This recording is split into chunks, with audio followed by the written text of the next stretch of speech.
Des figures marquantes de l'histoire de la baie James.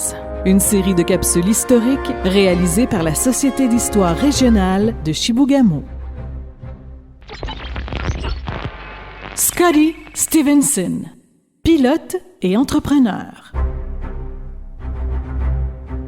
Scotty Stevenson est sans doute le pilote de brousse nordique et le commerçant ayant le plus marqué l'histoire des débuts de Chibougamau.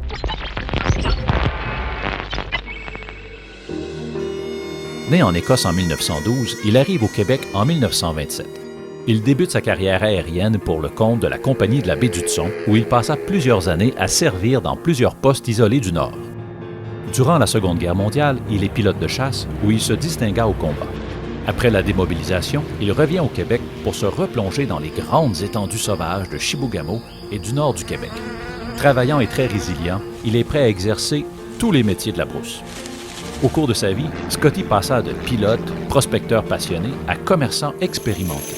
Il échange des fourrures avec les trappeurs autochtones et il participe au développement minier transportant prospecteurs, géologues et promoteurs miniers avec leur matériel à travers la forêt boréale.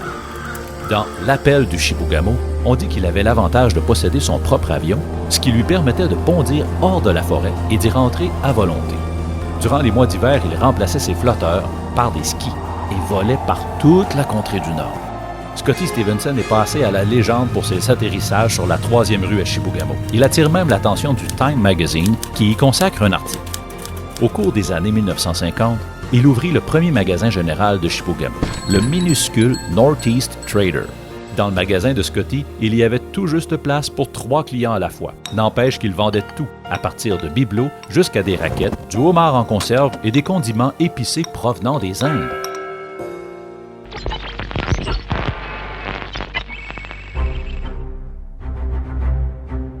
Plus tard, Scotty construisit l'hôtel Wakonichi Inn sur l'emplacement de la ville. Cet hôtel devint aussi populaire que son propriétaire. Ce diable d'homme semblait avoir la bosse des affaires. Il savait s'adapter aux fréquents changements économiques et flairer les meilleures opportunités. Il décède en 1974 après une vie bien remplie.